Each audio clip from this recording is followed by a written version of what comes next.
আল্লাহর কাছে আর্গুমেন্ট পেশ করে বলেছিল, আনা খায়রুম মিনহু খালাকতানি মিন নারি ওয়া খালাকতাহু মিন তিন। তুমি আমাকে আগুন দিয়ে বানিয়েছো আর ওইটা বানিয়েছো মাটি দিয়ে। আগুনের কাজ উপরের দিকে যাওয়া, মাটির কাজ নিচের দিকে যাওয়া। শয়তান সর্বপ্রথমেই অহংকার করেছিল ক্ষমতার। কিসের কথা বুঝতেছে? ও সর্বপ্রথমই আল্লাহর এই যে বিধানটা, এই আইনটা, আল্লাহর এই বক্তব্য শোনার পরেই বিদ্রোহ করেছিল। আমি যদি কখনো তায়েফে যাই,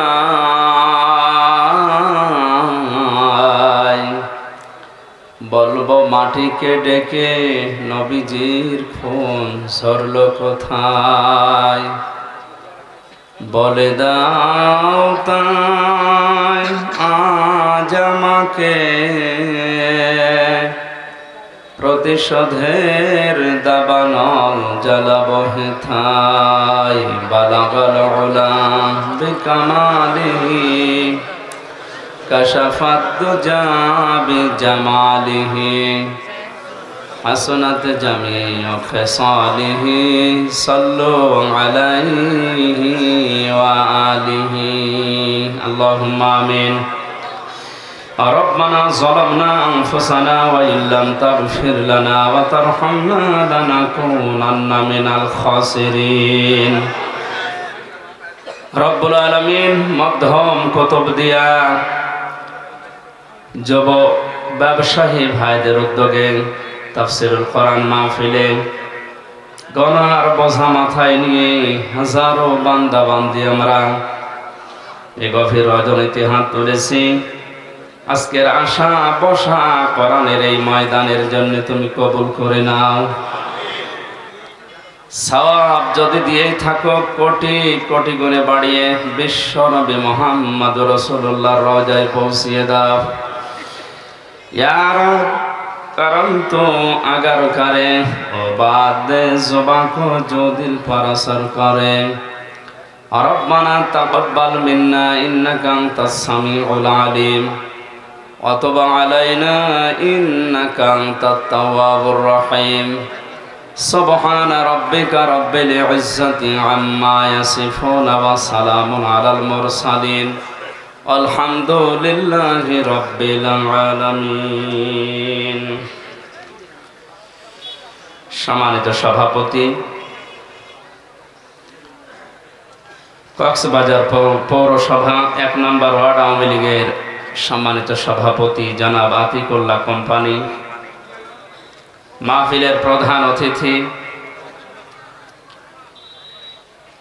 কক্সবাজার পৌরসভার সম্মানিত মেয়র, আমাদের অভিভাবক জনাব মাহবুবুর রহমান চৌধুরী, আতালাল্লাহু উমরাহু ওয়া বারাকাল্লাহু ফি হায়াতি।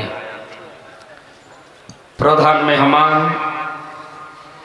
জনাব আক্তার কামাল আজাদ, বিশেষ অতিথি জনাব এহিয়া খান মন্না, নজরুল ইসলাম, আব্দুল কাদের সওদাগর, নিজামউদ্দিন কোম্পানি, মকসুদ আলম কোম্পানি। সম্মান মর্যাদা দেওয়ার মালিক আল্লাহ। দুনিয়ায় তাদেরকে আল্লাহ সম্মান দিয়েছেন, এ সম্মান যেন দুনিয়া আখেরাতে ধরে রাখতে পারে আল্লাহ তৌফিক দিন। এতক্ষণ যারা আলোচনা করলেন মাওলানা আশরাফ বিন মোবারক বগুড়া, মাওলানা হাফিজুর রহমান জিহাদি ঝিনাইদহ, মাওলানা মামুনুল করিম, মাওলানা মুফতি মহিউদ্দিন, মাওলানা মুফতি সাইফুল ইসলাম, মাওলানা জামাল হুসাইন, মাওলানা আক্তার হোসেন সহ নামনা উলামা ইকরাম, সামনে বসা মুসলমান ভাইরা, পর্দার আড়ালের সম্মানিতা মা এবং বোনেরা, প্রশাসনের ভাইরা, প্রাণ প্রিয় কক্সবাজারবাসী, দল মত জাতি বর্ণ ধর্ম নির্বিশেষে কোরআনে কারিম শোনার জন্য যারা এসেছি, খুশি হয়ে বলছে আলহামদুলিল্লাহ। আল্লাহ রাব্বুল আলামিন বলেন, হাযা বায়ানুল লিন্নাসি ওয়া হুদাও ওয়া মাউইযাতুল লিল মুত্তাকিন। এ কোরআন আমি বিশ্বের মানুষের জন্য বায়ান হিসাবে, বক্তব্য হিসাবে, বর্ণনা হিসাবে নাজিল করেছি। আরবি গ্রামার অনুযায়ী লাম 13টা অর্থে ব্যবহার হয়। তার অন্যতম অর্থ হচ্ছে লাম ব্যবহার করা হয় জীবিত মানুষদের জন্য। কাদের জন্য? কোরআনে কারীম আল্লাহ নাজিল করেছেন জীবিত মানুষদের জন্য। তাহলে এর বক্তব্য বর্ণনা যা কিছু আছে, যতদিন জীবন আছে আপনার ততদিন লাগবে। বিশেষ করে বাংলাদেশ, ভারত, পাকিস্তান এই 3টা দেশের মানুষ পাল্টিয়ে ফেলেছে এই কথাটাকে। আমরা অনেকে এই কোরআন পড়ি, তো মানুষ মারা গেলে, মানুষ মরে গেলে কোরআন পড়ার দরকার নেই। মরে গেলে কোরআন পড়া না পড়া ওর জন্য সমান, যদি ওর কোরআনের ওপরে দুনিয়ায় আমল না থাকে। এই জন্য পড়া লাগবে, তার সামনে বোঝানো লাগবে, বক্তব্য বিবৃতি দেওয়া লাগবে ওই পর্যন্ত যতক্ষণ ওর জীবন আছে। কি আছে? এর তথ্য কোন শব্দের দ্বারা পেলাম? লামের দ্বারা। কিসের দ্বারা? এই জন্য এখন থেকে এই সিদ্ধান্ত আমাদের নেওয়া লাগবে যে আমরা কোরআন পড়বো, বোঝাবো, এর বক্তব্য বিবৃতি দেব। কাদের সামনে? জীবিত মানুষ না মৃত মানুষ? হে নবী, কোরআনকে আমি বর্ণনা, বক্তব্য, উপদেশ হিসাবে জীবিত মানুষদের জন্য দিয়েছি। এর ভেতরে 2টা জিনিস আছে, অহুদান পথ নির্দেশিকা আছে, অমাউইযাতুন উপদেশ আছে। কাদের জন্য? লিল মুত্তাকিন, যারা ভদ্রলোক, যারা তাকওয়া অবলম্বন করেছে, যারা আল্লাহকে ভয় করে চলে। কোরআনের উপদেশ কাজে লাগবে তাদের, কোরআনের পথ নির্দেশিকা মেনে নেবে তারা, যারা আল্লাহর ভাষায় ভদ্রলোক। কে লোক? আমরা জানি শয়তান ভদ্র না অভদ্র? বলেন বলেন। হযরত আদম নবীকে আল্লাহ যখন সৃষ্টি করলেন, 60 হাত লম্বা, 36 থেকে 40 হাত প্রায় মোটা, সেজদা দিতে বলেছিলেন। ফেরেশতারা সবাই এক বাক্যে রাজি ছিল। রাজি ছিল না শুধুমাত্র ইবলিস, শয়তান। ওর 950 বছর ইবাদতের কারণে আল্লাহর উপরে খুশি ছিলেন। শেষ পর্যন্ত গোলামত বানিয়ে বলেছিলেন, শুধু মাথাটা নিচু করো, এইটাই সেজদা হিসাবে ধরে নেওয়া হবে। ও মাথা না দিয়ে আগে লাগিয়েছে পা।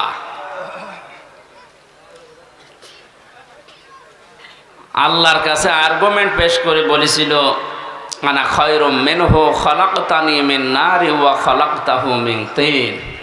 তুমি আমাকে আগুন দিয়ে বানিয়েছো, আর ওইটা বানিয়েছো মাটি দিয়ে। আগুনের কাজ উপরের দিকে যাওয়া, মাটির কাজ নিচের দিকে যাওয়া। শয়তান সর্বপ্রথমে অহংকার করেছিল ক্ষমতার। কিসের কথা বুঝতেছে? ও সর্বপ্রথমই আল্লাহর এই যে বিধানটা, এই আইনটা, আল্লাহর এই বক্তব্য শোনার পরেই বিদ্রোহ করেছিল ক্ষমতা দিয়ে, যে আমার ভেতরে পাওয়ার আছে, শক্তি আছে, আমি জ্বালিয়ে দিতে পারি। কিন্তু মাটি, ওর ভেতরে কিছু নেই, ও পড়ে থাকে। এই আয়াত থেকে তাফসির কারক যারা মুফাসসিরিন ইকরাম ব্যাখ্যায় লিখেছেন, ক্ষমতার অহংকার দুনিয়ায় যদি কেউ করে, শক্তি হোক, টাকা পয়সা হোক, পাওয়ার হোক, যে কোনো ক্ষমতার অহংকার যদি কেউ করে, সে আল্লাহর কাছে শয়তান হয়ে যায়। যেন আমরা এই কাজ যেন কেউ না করি, আমরা যেন বিরত থাকি। আল্লাহ আমাদের তৌফিক দিন, আমিন। আল্লাহর উপদেশ, আল্লাহর ওয়াজ, আল্লাহর পথ নির্দেশিকা গ্রহণ করেনি শয়তান। আজকে জীবিত মানুষদের সামনে আমরা কোরআনে কারীম তেলাওয়াত করেছি, সূরা মুলকের 2টা আয়াত। তাফসীরুল কোরআন মাহফিল এখানে লেখা, আমি তাফসীর আকারে কথা বলবো ইনশাআল্লাহ। তাফসীর শব্দের শাব্দিক অর্থ খুলে ফেলা, উন্মুক্ত করা, আবরণ ফেলে দেওয়া। আপনি সভাপতির বাড়িতে যেয়ে যদি ডাক দেন যে সভাপতি সাহেব বাড়িতে আছেন, ওনার ছোট্ট একটা বাচ্চা বেরিয়ে এসে বলছে, আঙ্কেল আমার বাবা বাড়ি নেই, ঢাকায় গেছে, আপনার পরিচয় দেন, আসলে বলবো। এমনভাবে আঙ্কেল বলে আমারে সালাম দিয়েছে, এ কি ছেলে না মেয়ে, এ বোঝার কোনো কায়দা নেই। এখন যদি নাম জিজ্ঞাসা করি তাও আমি ধোকা খাবো, কারণ এখন আমরা তো ডিজিটাল নাম রাখি, এমন নাম রাখি যে ছেলের নামও যা মেয়ের নামও তাই। যে কয়েকদিন আগে ভোটে দাঁড়িয়েছিল না মাহিয়া মাহি, যে মাহি এই শব্দটা ছেলের নামও রাখে মানুষ, মেয়ের নামও রাখে। মাহিয়া মাহি মহিলা আর মাহি বি চৌধুরী পুরুষ মানুষ। এখন নাম বললে তো বুঝবেন না এটা আম্মু না আব্বু, ছেলে না মেয়ে বোঝার জন্য যেটা করা লাগবে, ওর পায়জামা বা প্যান্ট এটা খুলে ফেলা লাগবে। আপনি হাসতেছেন মানে না খুললে আপনি বুঝবেন, কারণ চেহারার কাটিং, চুল যেভাবে কাটে ও বোঝার উপায় নেই যে কোন কাটিং এটা। তাহলে বাস্তবতা এখানে একটু বসিয়ে দেন।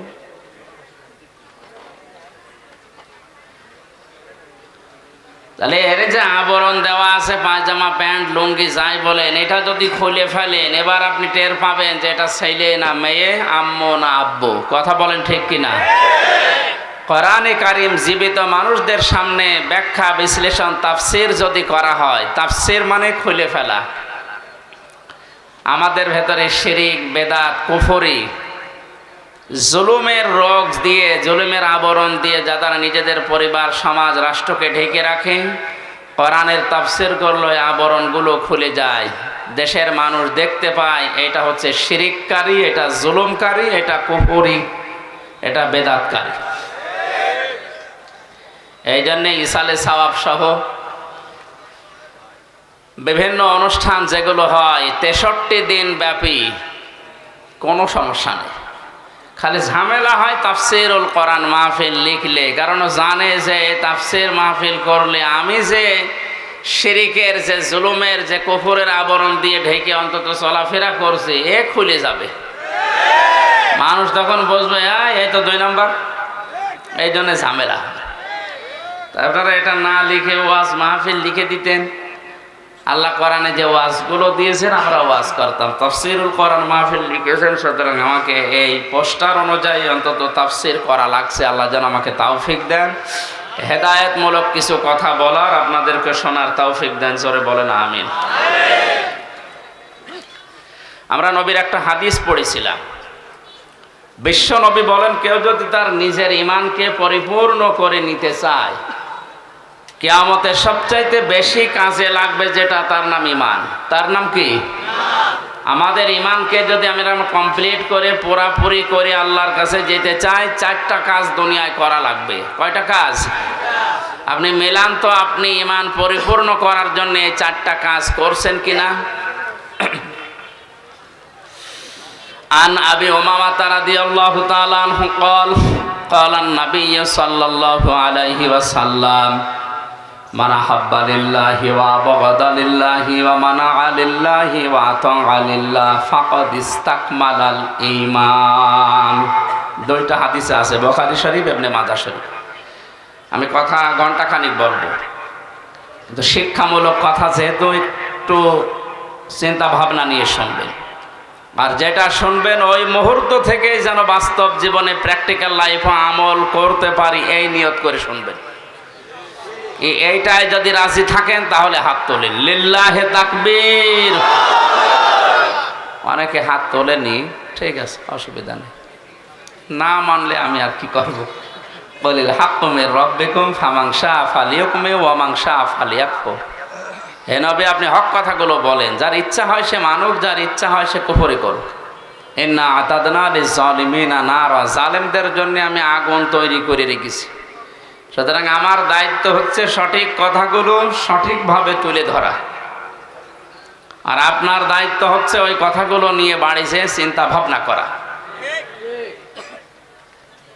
লাস্তা আলাইহিম বিমুসাইতির, হে নবী, আপনাকে আমি দারোগা পুলিশ করে দুনিয়ায় পাঠায়নি যে মানুষ পিটিয়ে হেদায়েত করা লাগবে, অত দরকার নেই।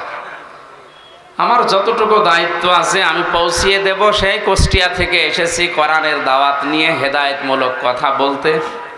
আল্লাহ কপালে যদি হেদায়েত দিয়ে থাকেন আপনি ধন্য। আর যদি আপনার মন মানসিকতা কোরআন থেকে হেদায়েত নেওয়ার মতো না থাকে, আল্লাহ জোর করে আপনাকে আল্লাহর ওলি বানাবে, আল্লাহর অত দায় পড়েনি। বিশরে হাফি আবুল বাশারের কথা আমি পড়েছি ইতিহাসে।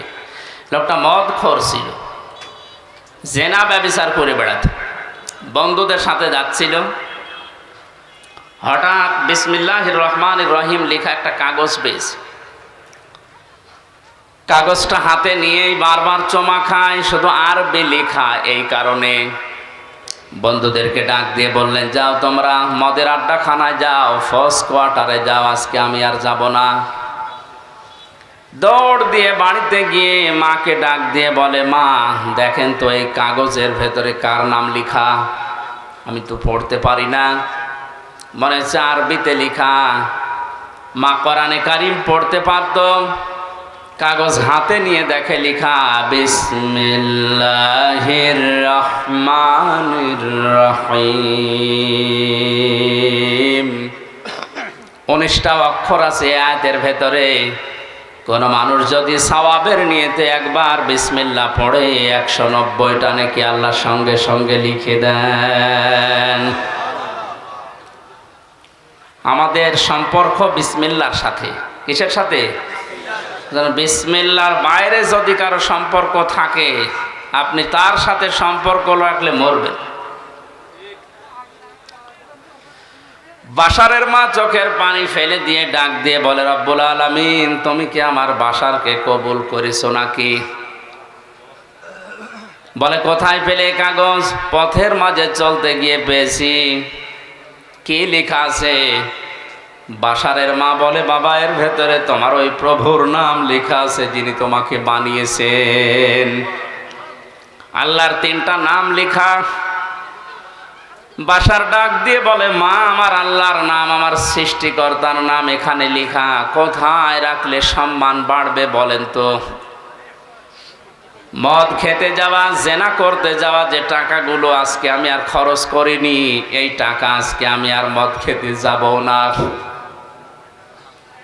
বাজারে গিয়ে মখমলের কাপড় কিনেছে, আল্লাহর এই 3টি নাম করে সুন্দর করে বেঁধেছে, মাথার উপরে রেখে সারাদিন তাকে রেখে সারা রাত পাহারা দিচ্ছে, আল্লাহর নাম কেউ যেন ক্ষতি করতে না পারে।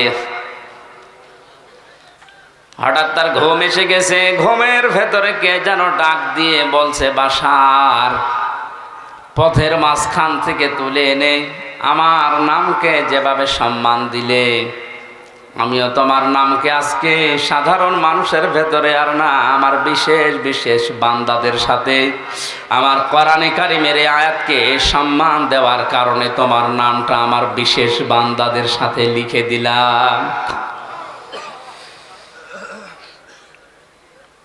শুধুমাত্র বিসমিল্লাহ শরীফকে সম্মান দেওয়ার কারণে মহান আল্লাহ তার এই মনের দিকে তাকিয়ে কোরআনে কারিমের মাধ্যমে তার হেদায়েত দিয়ে এমন জায়গায় পৌঁছিয়েছিলেন, বাশার বিশরে হাফি তিনি মস্ত বড় আল্লাহর ওলি পর্যন্ত হয়েছিলেন। আজ এই ময়দানে যারা কোরআনে কারিম আমরা শুনতে এসেছি, আপনার যদি মন তৈরি না হয় যে আমি ভালো হব, কোরআন থেকে হেদায়েত নেব, আর আল্লাহ জোর করে আপনাকে হেদায়েত দেবে, আমার আল্লাহর অত দায় পড়ে নাই। এখানে গুরুত্বপূর্ণ আর একটা কথা কয়েক মিনিটে বলি। মানিত্তাবাল হুদা বিগাইরিল কোরআন আদাল্লাহুল্লাহ। এই ভালো করে শুনে, আল্লাহর নবী বলেন, এটা মুসলিম শরীফের হাদিস, কোন মানুষ যদি কোরআন বাদ দিয়ে পৃথিবীর কোন জায়গায় হেদায়েত পাওয়ার জন্যে, ভালো হওয়ার জন্যে যায়, আল্লাহ নিজে দায়িত্ব নিয়ে তাকে গোমরা বানিয়ে দেয়। আলেম নেই এখানে? আল্লাহ নবী দল্লা শব্দ দিতে পারতেন, আদাল্লা দিয়েছেন। দল্লা শব্দের শাব্দিক অর্থ হচ্ছে নিজেই নিজেকে পথ ভ্রান্ত করা, নিজেই পথ হারিয়ে ফেলা। আর আদাল্লা শব্দের বাবে ফাআল থেকে আসার কারণে বাংলা অর্থ দাঁড়াবে আপনি নিজে হয়তো ভালো হওয়ার নিয়তে গিয়েছিলেন, কিন্তু কোরআনে কারিম, কোরআনের কর্মসূচি, কোরআনের নিয়ম নীতি সেখানে ছিল না। এই জন্যে আল্লাহ নিজে দায়িত্ব নিয়ে আপনাকে আল্লাহ নিজে আরো খারাপ বানিয়ে দেবে। এই হাদিস থেকে বাস্তব যেটা আমার এই চোখে ধরা পড়ছে, কোরআনে কারিম যেই দলে নেই, কোরআনে কারিম যেই দরবারে নেই, কোরআনে কারিম যেই পীরের কাছে নেই, ওখানে যদি কেউ ভালো হওয়ার নিয়তেও যায়, আল্লাহ নিজে তাকে খারাপ বানাবে। এই জন্য আদাল্লাহ শব্দ দিয়েছেন। হেদায়েত দেওয়ার একচ্ছত্র মালিকানা নবীজির। কার? বলেন বলেন।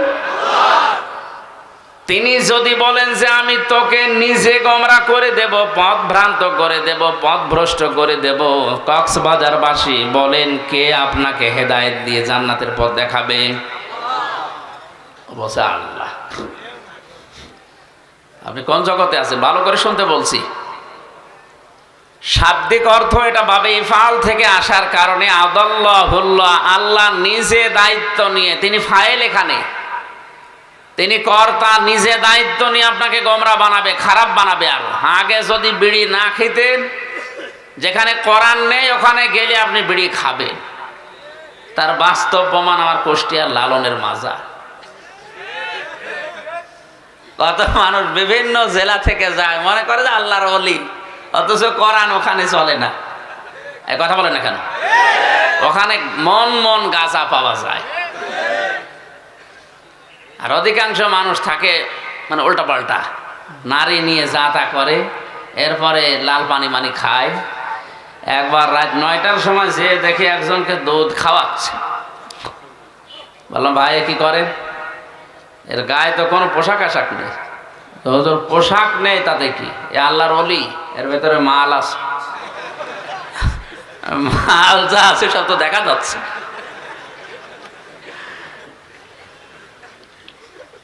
এর ভেতরে যদি কোনো মাল থাকে, এ মাল তো সবার আছে, এ মাল সবার নেই, তো ও মাল দেখার দরকার নেই। নতুন কোনো মাল যদি থাকে ওইটা দেখা।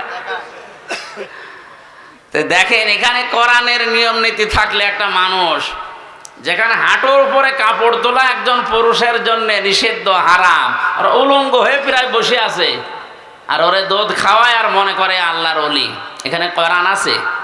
বলেন বলেন। অথচ মানুষ যারা যায় ভালো হওয়ার নিয়তে, অনেকে যায় যে আল্লাহর ওলির দরবারে যাচ্ছে, যাওয়ার পরে দেখা যায় আরো খারাপ হয়। আগে যদি বিড়ি না খেত, এখন বিড়ি খায়। আগে গাঁজা খেত না, এখন গাঁজা খায়। এই জন্য আজকের এই ময়দান থেকে সিদ্ধান্ত নেওয়া লাগবে, কোরআন যেখানে নেই ওই দল যদি আমার বাবাও প্রতিষ্ঠা করে, আমি ওখানে যাব না। যেই দরবারে কোরআন চলে না, ও দরবার যদি আমার বাবার দরবার হয়, তারপরও আমি যাব না। যদি যায়, আমাকে খারাপ বানিয়ে দেবে কে? এ দোষ কার?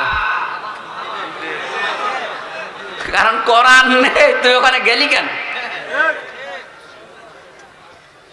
শ্বশুরকে বাবা বলা যায় আছে না নেই? আন্দাজে বলেন কেন? শ্বশুরকে বাবা বলতে সমস্যা কি? আজকেও তো শ্বশুর কল দিয়েছিল মাগরিবের পর, আমি বললাম আব্বা কেমন আছে? জায়েজ না থাকলে আমি বলতাম, অত আপনি আন্দাজে দিতেছেন না। তো শ্বশুরকে বাবা বলা জায়েজ আছে, কিন্তু নিজের বাবার সামনে শ্বশুরকে বলেন আব্বা জান, আব্বা জান, আর এইটা কে আমি চিনি না, আপনার বাবার রাগ হওয়ার সম্ভাবনা হবে না?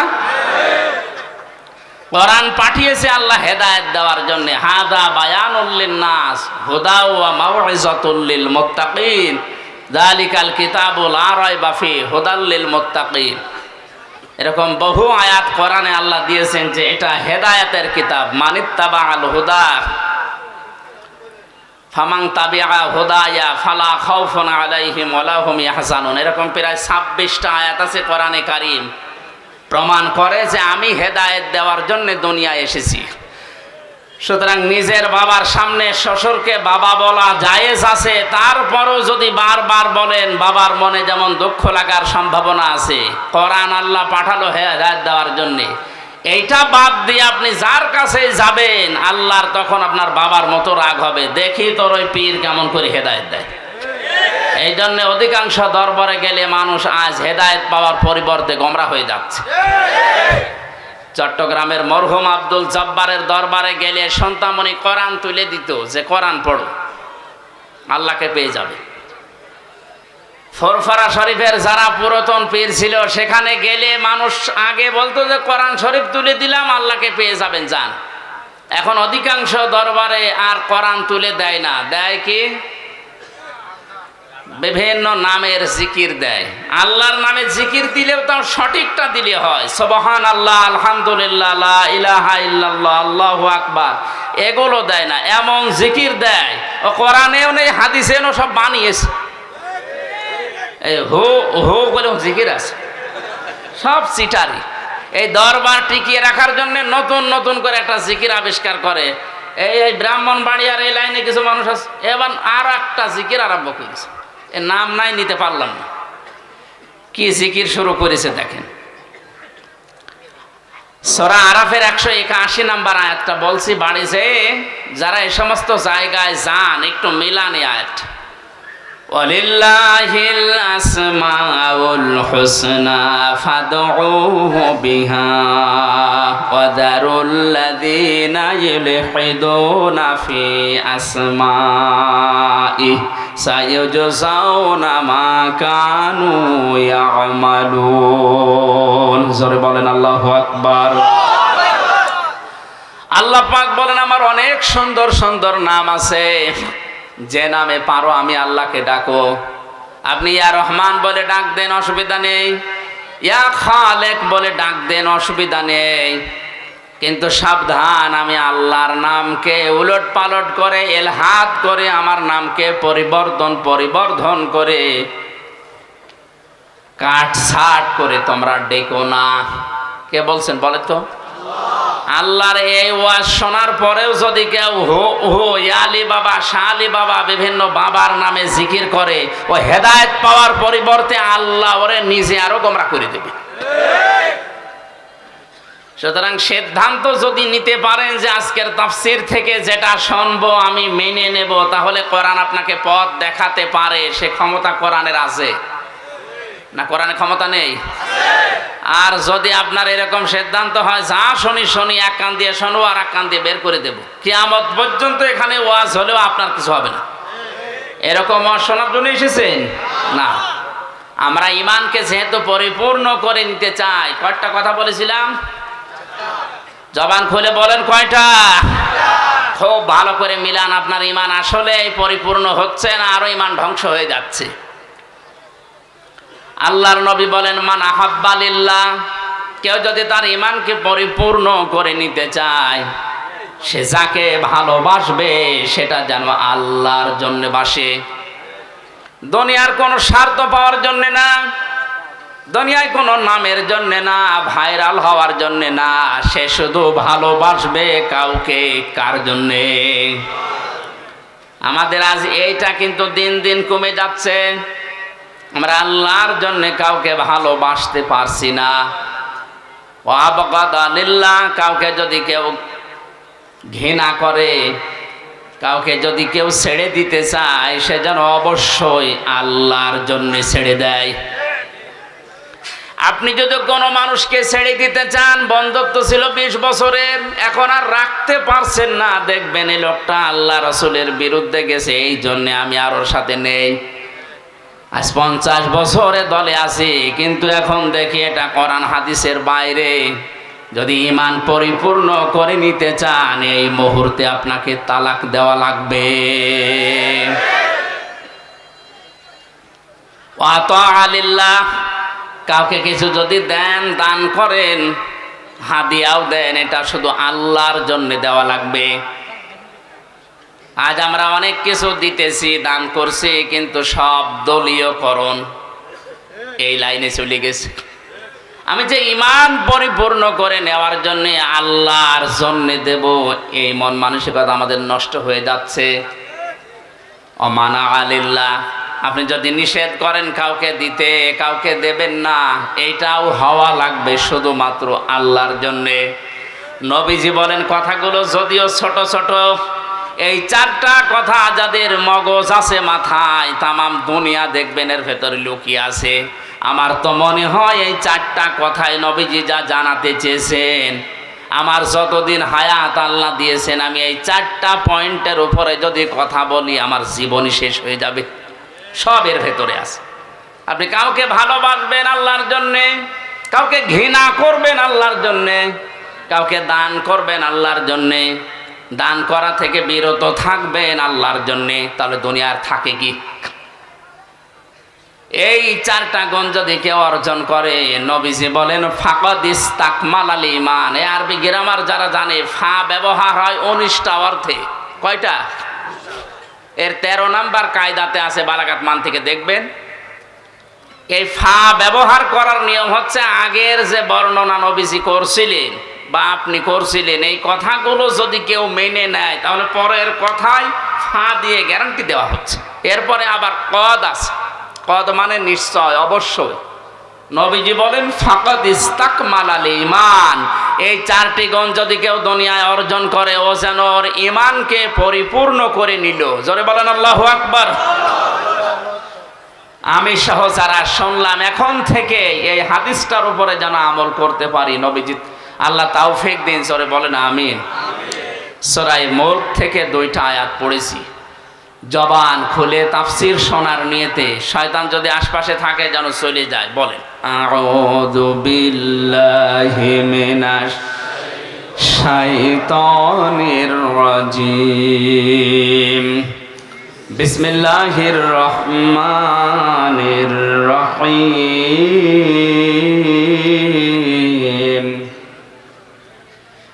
তাবারাকাল্লাযী বিয়াদিহিল মুলক ওয়া হুয়া আলা কুল্লি শাইইন কাদির।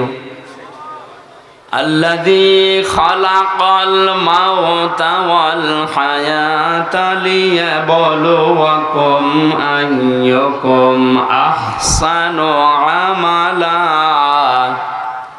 ওয়া হুয়াল আজিজুল গফুর।